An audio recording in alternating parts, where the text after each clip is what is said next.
آله وأصحابه أجمعين. اللهم اغفر لنا ذنوبنا ولوالدينا وارحمهم كما ربونا صغارا. Ya Allah, ya Tuhan kami, ampunilah segala dosa kami, ya Allah. Ampunilah dosa ibu dan ayah kami, ya Allah. Rahmatilah mereka, ya Allah. Sayangilah mereka, ya Allah. Sebagaimana mereka kasihkan kami sewaktu kami masih kecil, ya Allah. Ya Allah, ya Tuhan kami, andainya ibu dan ayah kami telah pergi menghadap-Mu, ya Allah, ampunilah segala dosa mereka, ya Allah. Lapangkanlah kubur-kubur mereka, ya Allah. Jadikan kubur mereka satu taman daripada taman-taman syurga-Mu, ya Allah. Ya Allah, ya Tuhan kami, andainya ibu dan ayah kami masih ada, ya Allah, sihatkanlah tubuh badan mereka, ya Allah. Sembuhkanlah segala sakit mereka, ya Allah. Panjangkanlah umur mereka dalam ketaatan kepada-Mu, ya Allah. Panjangkanlah umur mereka dalam kesihatan yang terbaik, ya Allah. Rabbana hab lana minas salihin, ya Allah, ya Tuhan kami, anugerahkanlah kepada kami zuriat-zuriat yang saleh, ya Allah.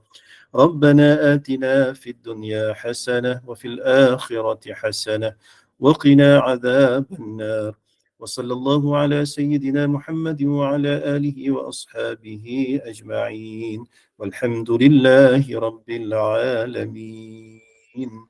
تقبل الله منكم. Baik. Jadi alhamdulillah, dengan izin daripada Allah Subhanahu wa taala, dengan hidayah Allah, dengan inayah dan juga pertolongan Allah, ya, serta taufik daripada Allah Subhanahu wa taala, dalam ramai-ramai ni Allah masih lagi memilih kita lah, untuk kita menghabiskan masa-masa kita dengan kita membaca ayat-ayat Allah Subhanahu wa taala. Alhamdulillah, pada malam ini Allah bagi kesempatan sekali lagi untuk kita baca 3 surah yang kita selalu amalkan setiap malam. Itulah antara amanah Al-Quran, ya. Yang pertama sekali, amanah Quran kepada kita, kita kena belajar baca Quran. Kena belajar membaca. Sayang kalau kita tak boleh baca Quran, ya. Ta'allamul Quran, belajarlah Quran, wa yu'allimuhan nas, dan ajarlah kepada orang lain, ya. Sayang ada orang tu dia Allah ujilah, ujian Allah macam-macam kan. Dia tak boleh baca Quran dalam keadaan yang dah berumur, kadang-kadang tu pergi masjid surau, ada orang buat yasin, dia terkelip-kelip, nak baca tak boleh kan, tengok huruf pun tak pandai, Allah ruginya. Tapi selama mana Allah memberi kesihatan, selama mana Allah memberi umur, maka kita berusahalah, ya, untuk belajar membaca Al-Quran. Lebih-lebih lagi sekurang-kurangnya ayat-ayat yang merupakan fardu ain kita lah, contohnya Fatihah, ya. Kita sama-sama betulkan bacaan Fatihah kita, pergi carilah ustazah-ustazah yang boleh membantu kita untuk membetulkan bacaan Fatihah kita, ya. Ataupun mungkin anak cucu kita yang kita hantar sekolah, belajar di sekolah menengah pun dia belajar pendidikan Islam, Al-Quran, sekolah rendah pun dah ada pendidikan Al-Quran, kan. Jadi belajarlah supaya yang penting sempurna ibadah yang wajib kita, Fatihah tu. Tu amanah yang pertama lah, baca Quran. Ya, belajar Quran. Yang kedua, amanah yang kedua, bila kita dah boleh baca tu, bila kita dah boleh membaca, maka kita hendaklah membacalah. Macam yang kita buat lah kan. Jangan tinggallah Quran setiap hari, baca sebelum tidur, setiap malam ni bacalah. Sebenarnya kita duk baca, tak kira lah sama ada surah-surah yang kita selalu baca ataupun surah-surah lain, sekali-sekala kita tukar kan. Kerana kelebihan membaca Al-Quran itu sangat besar, ya. Kemudian itulah antara beberapa amanah yang utamalah bagi kita. Kemudian kita memahami Al-Quran, itu yang kita belajar tadabbur Al-Quran, ya. Kemudian yang paling penting sekali, kita beramal lah, ya, dengan Al-Quran. Itu 4 amanah. Jadi insya-Allah ibu-ibu, malam ni merupakan malam terakhir kita bagi tadabbur surah Yasin. Bukan malam terakhir kita di dunia. Malam terakhir kita tadabbur surah Yasin. Kerana kita dah masuk pada ayat yang terakhir daripada surah Yasin. Mari kita baca sama-sama ibu-ibu ya. A'udzu billahi minasyaitonir rajim. فسبحان الذي بيده ملكوت كل شيء وإليه ترجعون صدق الله العظيم. Biasa kita bila sampai ayat yang terakhir ni, masing-masing masa baca Yasin lah ya, masing-masing celik, dah tak ngantuk. Masa tengah-tengah tu ngantuk, Tuhan lah tahu. Hebatnya kita. Baik, apa makna fasubhanalladzi biyadihi malakutu kulli syai'in wa ilaihi turja'un. Maha suci Allah, biyadihi malakutu kulli syai'in, dan di bawah kekuasaannya, di bawah tangannya kekuasaannya, malakutu kulli syai'in, kekuasaan atas segala sesuatu. Wa ilaihi turja'un, dan kepadanya lah kamu semua akan dikembalikan. Jadi pada ayat yang terakhir ini Allah Subhanahu wa ta'ala memberi ingatanlah kepada kita dengan menyatakan maha suci Allah, memuliakan Allah, maha suci Allah, yang bahawasanya seluruh malakut ini, alam ini di bawah genggaman dan kekuasaan Allah. Yang berkuasanya siapa?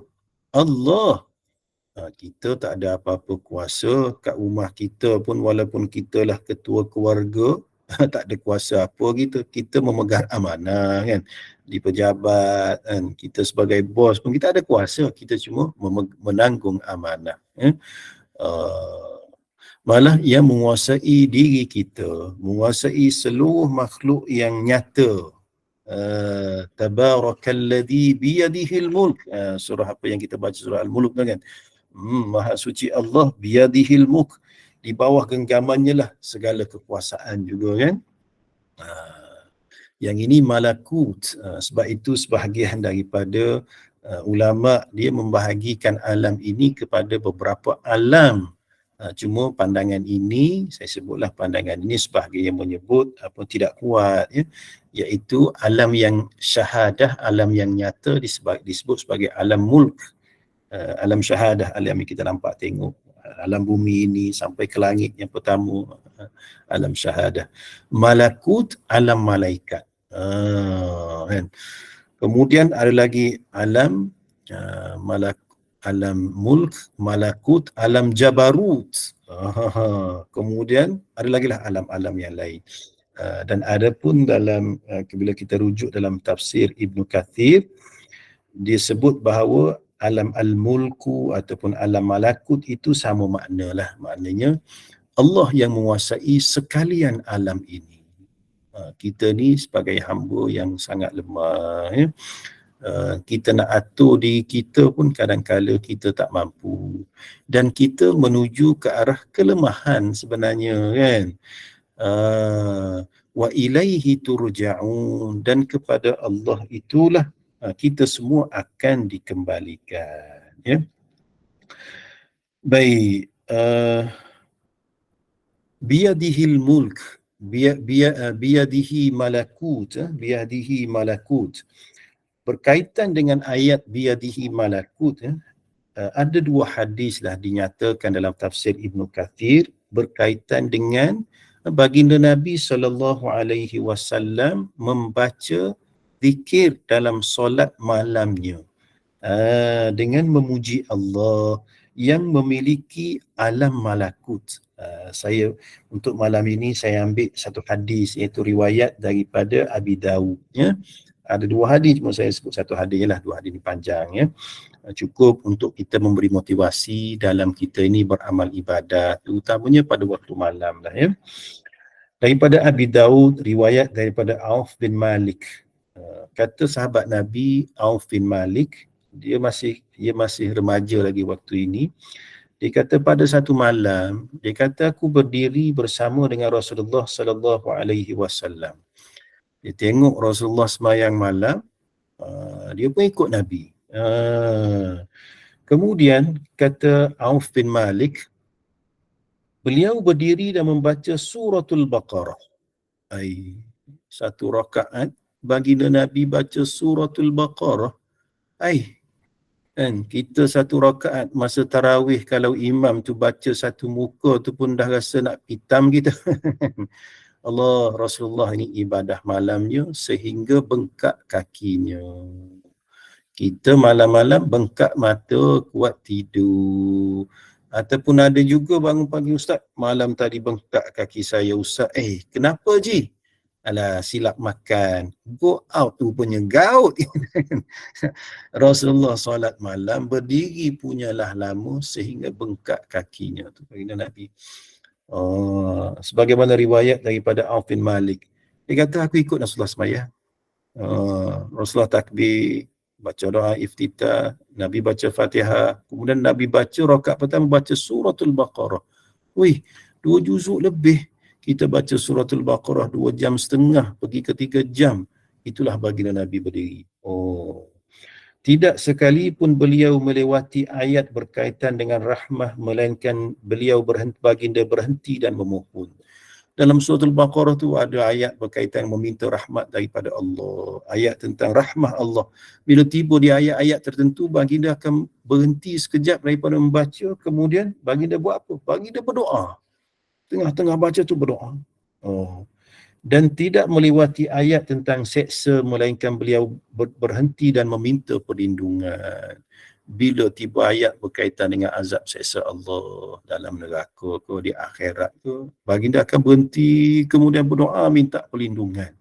Maknanya bukan 2 jam setengah tu ibu-ibu tu, lebih kan. Baginda berdiri baru 1 rakaat. Kemudian selesai suratul Baqarah, Rasulullah sallallahu alaihi wasallam rukuk. Kata Auf bin Malik, beliau rukuk seperti lamanya baginda berdiri. Rukuk Nabi tu kalau berdiri tadi kita agak-agaklah 2 jam setengah, rukuk pun 2 jam setengah. Satu rukuk. Dalam rukuk itulah Rasulullah sallallahu alaihi wasallam baca, biasa kita rukuk baca apa ibu-ibu ya? Subhana rabbiyal azim. Kita baca yang tu kan? Subhana rabbiyal azim. Riwayat tambahan Subhana rabbiyal azim wa bihamdih. Itu yang biasa kita baca. Ni dalam hadis ni, waktu solat tahajud, solat tahajud Rasulullah, waktu qiyam yang baca suratul Baqarah tadi, kemudian dia rukuk sama lama dengan baginda berdiri tadi. Dalam rukuk Nabi zikir apa? Subhanadzil malakuti wal jabarut wal kibriyai wal azamah. Subhanadzil malakut wal jabarut wal kibriya wal azamah. Nabi ulang yang tu. Maha suci Allah, maha suci Tuhan yang dzil malakut, yang memiliki kekuasaan, wal jabarut, dan alam jabarut, wal kibriya, yang memiliki kesombongan. Sifat sombong itu hanya untuk Allah. Wal azamah, dan memiliki keagungan. Nabi ulang, Subhanadzil malakut wal jabarut wal kibriya wal uzmah. Nabi baca dengan dengan penuh kesungguhan, mengkuduskan Allah. Maha mensucikan Allah, maha suci Allah. Subhanadzil malakut wal jabarut wal kibriya wal uzmah. Lama Nabi baca ibu-ibu, sama dengan baginda berdiri. Kemudian baginda iktidal. Kemudian Rasulullah sujud. Dalam sujud sama lama dengan baginda rukuk tadi. Dan Rasulullah baca zikir yang sama, subhanadzil malakuti wal jabarut wal kibriya wal uzma. Allah, lama. Sujud yang kedua pun lama. Kemudian baginda berdiri rakaat yang kedua. Rasulullah baca apa selepas suratul Fatihah? Nabi baca suratu Ali Imran. Itulah Rasulullah ni dalam beberapa riwayat. Kadang-kadang Nabi sembahyang malam, Nabi sembahyang 11 rakaat. Ada kalinya Nabi sembahyang 13 rakaat. Ada riwayat menyebut 9 rakaat. Kan? Biasa Rasulullah bangun tu, mula 2 rakaat yang pertama, baginda akan sembahyang yang ringan. Takbir, baca Fatihah, Nabi rukuk. Iktidal, sujud, rakaat kedua, baca Fatihah, Nabi rukuk. Itu 2 rakaat yang pertama. Bila masuk pada 2 rakaat yang kedua, macam tadilah, Allah, lama.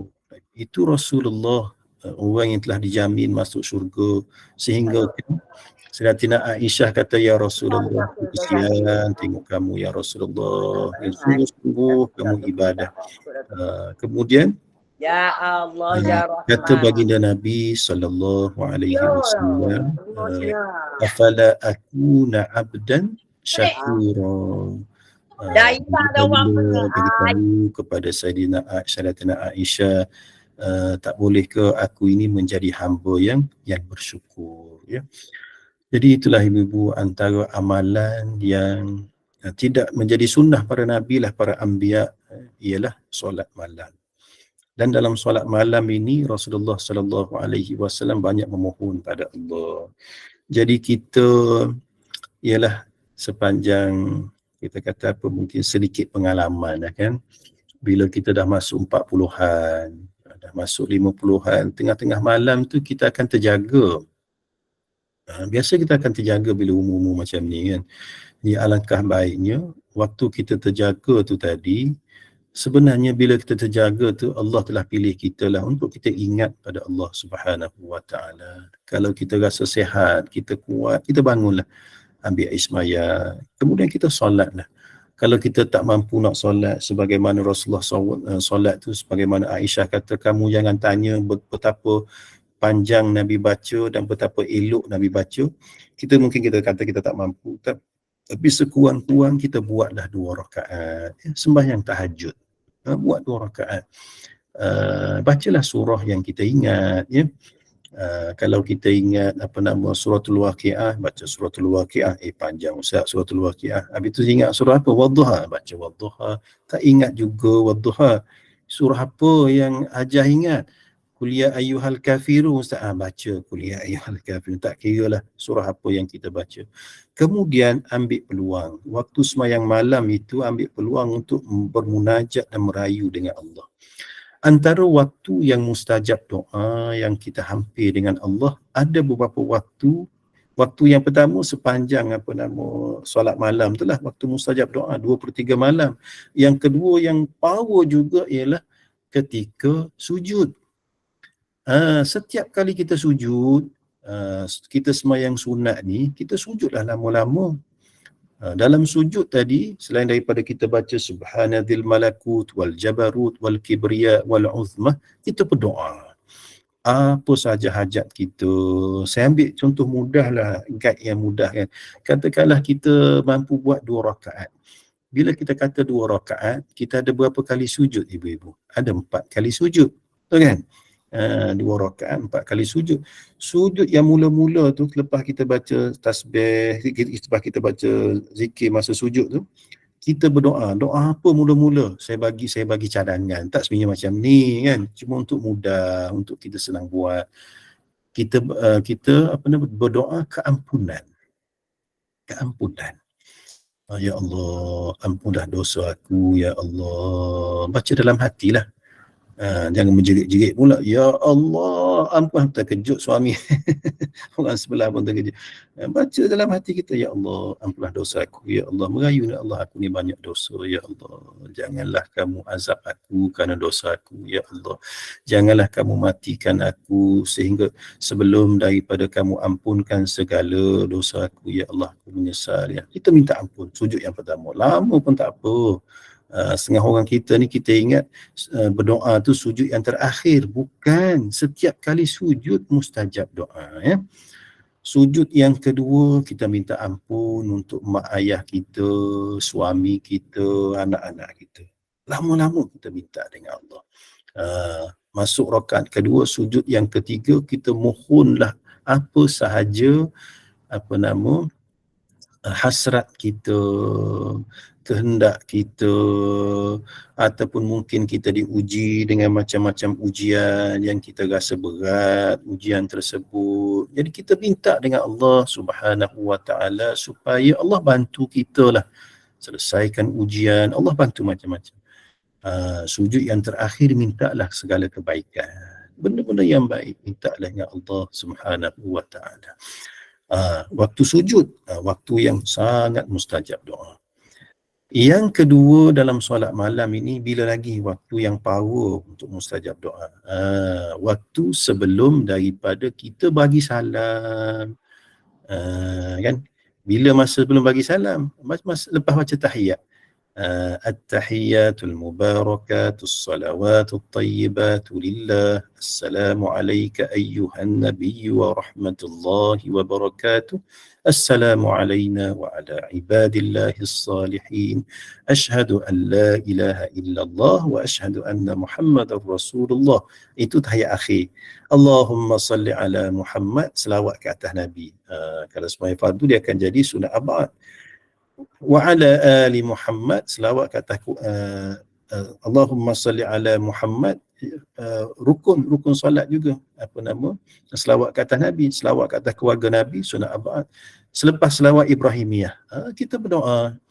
Banyak doa-doa yang ma'thur, yang baginda Nabi baca, kan? Ataupun kita ada hajat yang khusus, maka ketika sebelum bagi salam tu, mintalah dengan Allah. Dalam bahasa kita lah, ibu-ibu biasa bercakap bahasa apa? Bahasa Melayu. Doa dalam bahasa Melayu. Doa dalam hati lah maksud saya, kan. Jadi doa, minta sungguh-sungguh. Kalau kita dah buat macam ni ibu-ibu, ya, mungkin pada malam pertama kita mampu buat 2. Lama-lama bila kita solat, dengan waktu solat tu tadi, kita berdoa dengan doa yang sungguh-sungguh, malam besoknya kita akan bangun lagi dan kita rasa macam tak cukup 2 rakaat. Rasa macam tak puas 2 rakaat. Kita buat 4 rakaat. Berdoa lagi, merayu lagi, menangis lagi, kan.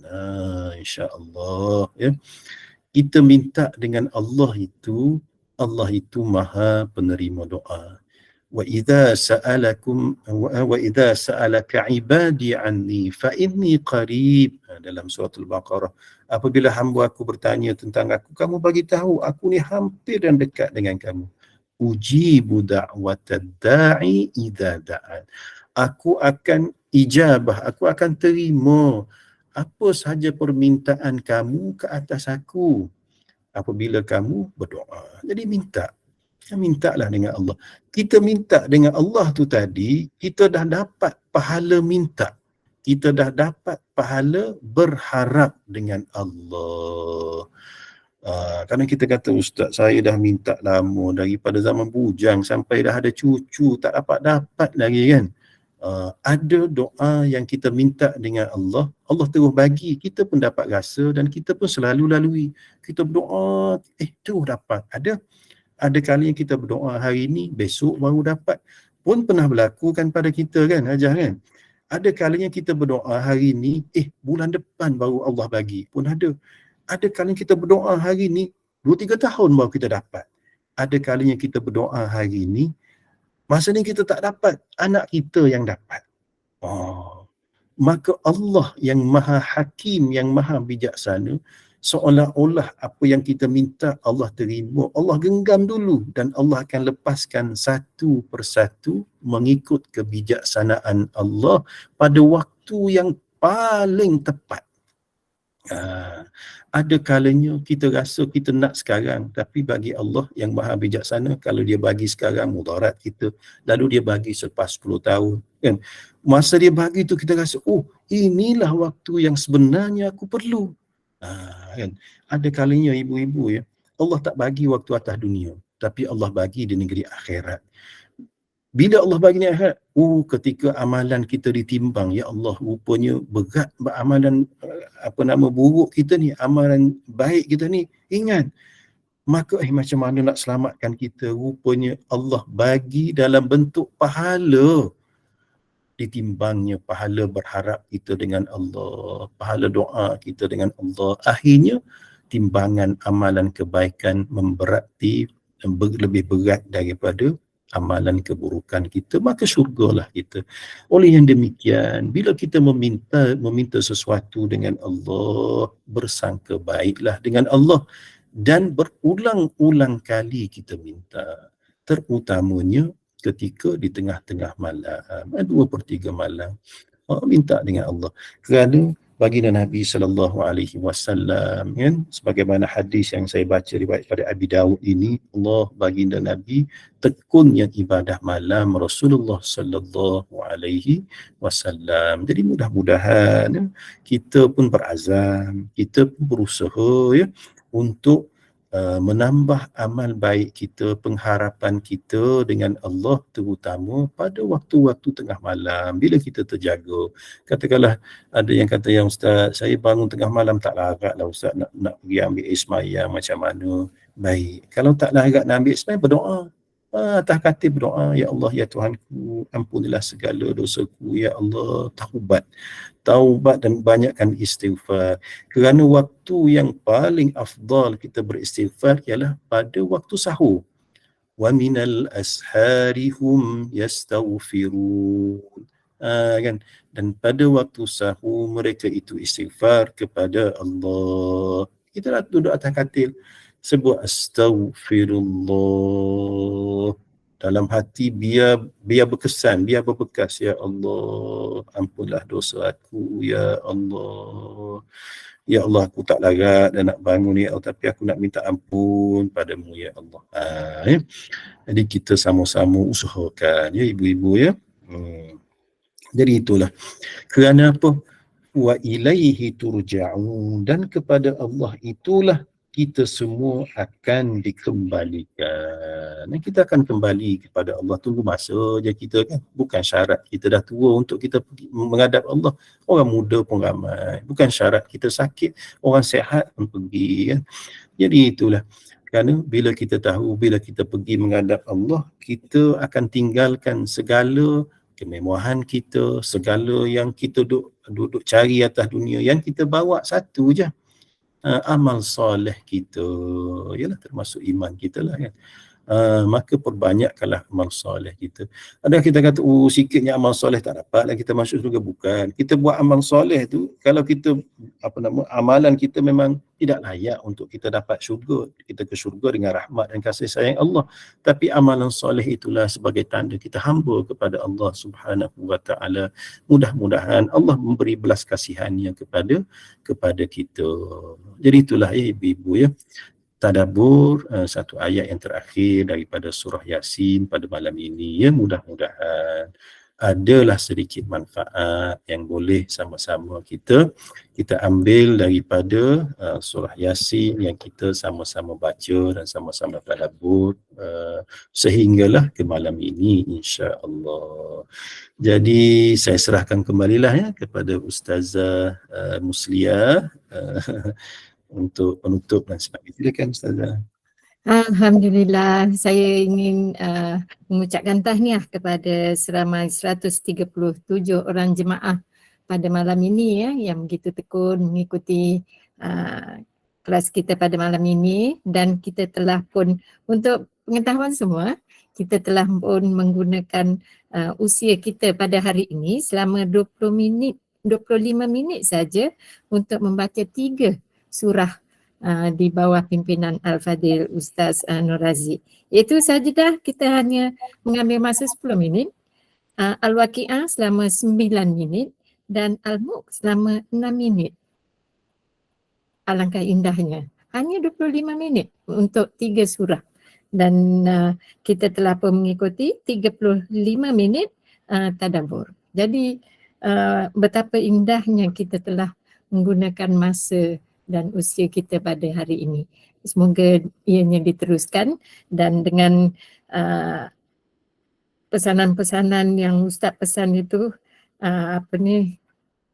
terkesan di jiwa kita. Apakah amal ibadat yang kita selama ini, adakah cukup, tak cukup ya. Jadi sebelum itu bersederhanalah dengan nikmat-nikmat yang dianugerahkan, kerana segala nikmat itu tidak kekal. Sentiasalah kita berdoa dan berzikir dan semoga syurga juga mendoakan kita ya Ustaz ya. Amin. Jadi sebelum beredar dari udara, salam hormat dari kami dari Kelab Sahabat Pencinta Al-Quran. Kami mohon maaf andainya terlanjur kata dan keterlanjuran bicara. Maaf kami pohon.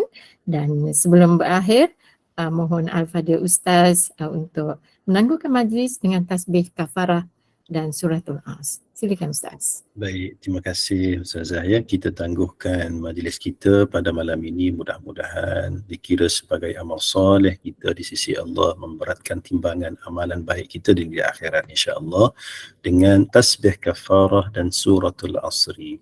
Subhanakallahumma wa bihamdika asyhadu an la ilaha illa anta astaghfiruka wa atubu ilaik. Bismillahirrahmanirrahim. Wal 'asri innal insana lafi khusrin illa alladhina amanu wa 'amilus shalihat wa tawasaw bil haqqi wa tawasaw bis sabr. Assalamualaikum warahmatullahi wabarakatuh. Waalaikumsalam. Terima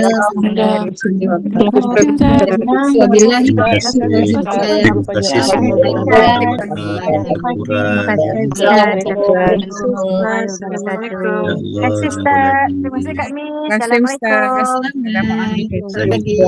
Dulu ya untuk mohon diri dulu ya. Terima kasih.